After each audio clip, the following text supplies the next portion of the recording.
Good to go. Introduce yourself and tell us about today's poll.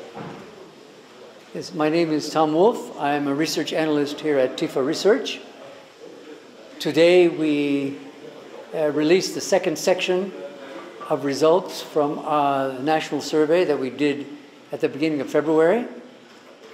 And from that survey, our results included issues dealing with voter registration, with the intentions to participate in party nominations, as well as the perceived integrity level of the forthcoming presidential election in particular. That was from the national survey of early February, as I said.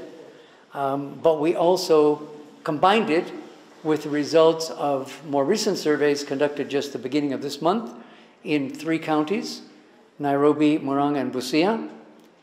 And we selected those counties just to begin giving Kenyans results at the county level. We'll be continuing to do this as we move towards the election. We picked those counties, first of all, because Nairobi is the capital city and quite contested in terms of the division of political support among parties and candidates, especially presidential candidates. We picked Busia because of the recent interesting developments in Western, where we saw the ANC and Ford Kenya party leaders moving to join the campaign of the deputy president. And then we picked Murang'a because of all the attention by both politicians and the media on the Mount Kenya region, given the fact that the current president who comes from that region is retiring. There is no major presidential candidate who is standing, and so there's been a great deal of campaign activity. And so just within the mountain, we picked Murang'a as an example county to start with. And those surveys covered results for governor, senator, and women's rep. And now going back to the results from the national survey, to summarize very briefly, we found that about 9 out of 10 of our respondents declared that they were registered voters, even if we think the real number based on IEBC figures of 22.1 million should be about 10% lower than that.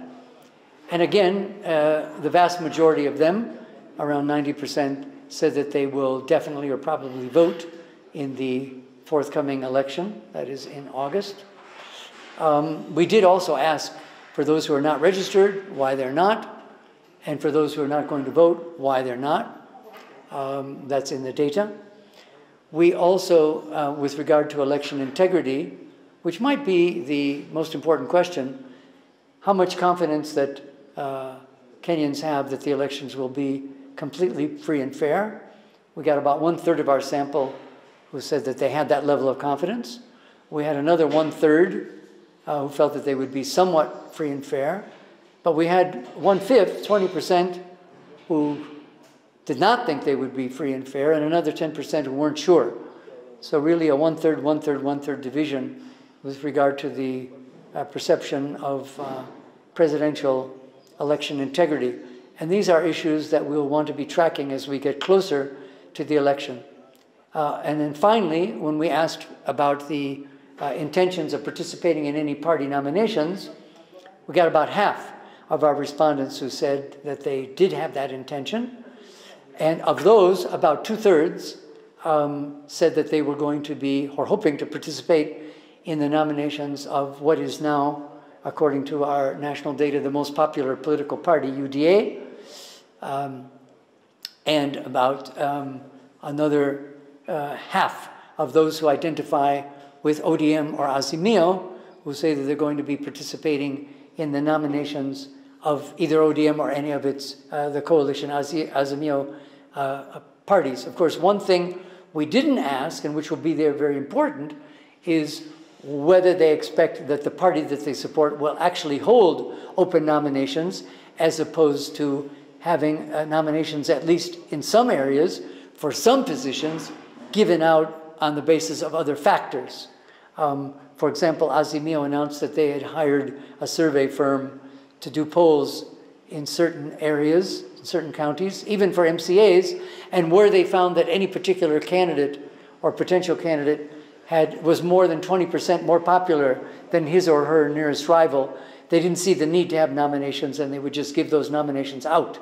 So even if some people in certain areas are intending or hoping to participate in nominations, until the political parties and coalitions themselves actually announce whether they will be having such open nominations, we won't know whether there'll be that opportunity. And when nominations are over, by the time we get to May, in our survey, next survey after that, we'll want to be asking, did you participate in any of these nominations? And were you satisfied with the process and the outcome? So the results that we released today both document the situation it is now, but also give a kind of a roadmap for the kinds of issues that we will be tracking as we move forward with a number of national and county level surveys between now and the election.